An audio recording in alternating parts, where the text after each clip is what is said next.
بە گوێرەی وتەی ئەندامانی خێزانەکەی تەندروستی نووسەر سەلمان ڕوشدی بەرەو باشتر دەچێت پاش ئەو هێرشە درڕندانەی کە ڕۆژی هەینی کرایە سەری. ڕوشدی کە لە خێزانێکی موسڵمان لە هیندستان لەدایک بووە لە مێژە داکۆکی کارێکی ئازادی ڕادەربڕینە. من پێشنیاریەوە دەکەم کە یەکێک لەو شتانەی نووسەر دەبێت بیکات شتێک بڵێ کە نەگۆتراوە، قسەیەک بکات کە نەکراوە، پرسیاری سەخت بکات.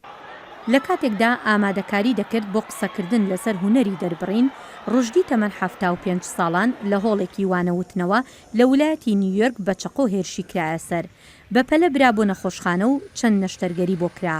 بەڕێوەبەری کاروبارەکانی گوتی زیان بە جگەری گەیشتووە، دەمارەکانی قۆڵێکی پچراون و لەوانە شەچاوێکی لەدەست بدات. گومانباری هێرشەکە هادی مەتەری تەمەن 24 ساڵانی خەڵکی نیوجەرزیە کە پۆلیس دەڵێت هاوسۆزە لەگەڵ حیزبوڵڵا و ئێران.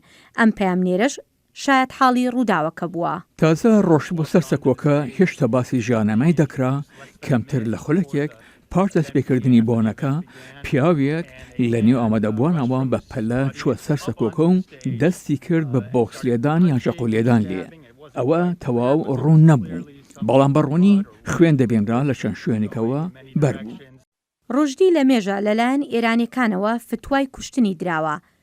دوا بەدوای چاپکردنی کتێبی بە نێوی ئاەتە شەیتانیەکان لە ساڵی 1970 کە ڕابەرانی ئێران بە کفری دەزانن.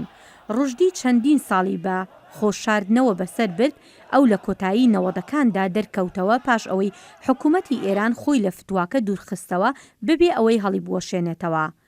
گوتەبێژی وەزارەتی دەرەوەی ئێران نکۆڵی لەوە دەکات ئێران بە هیچ شێوەیەک پەیوەندی بە هێرشەکەی سەر ڕوشدیەوە هەبوو بێت.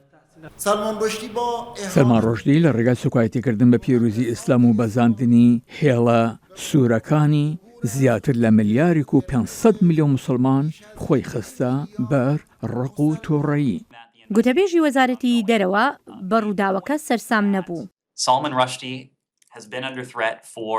سەلمان ڕۆژدی دەیان ساڵە لە ژێر هەڕەشەدایە و شاراوە نییە کە ڕژێمی ئیران لەو ماوەیەدا ناوەندی هەڕەشەکانی سەرژانی بووە.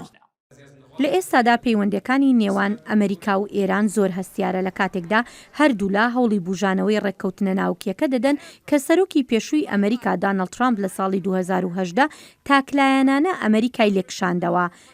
لە هەمان کاتیشدا هێرشبەرەکەی سەر ڕوشدی دانی بە تاوانەکەیدا نەناوە بۆ هەوڵی کوشتنی وەل ئێستا لە زینداندایە لە نیویۆرک. هێرو زەنگەنە بۆ راپۆرتی لۆرەل بۆمەن، واشنگتن.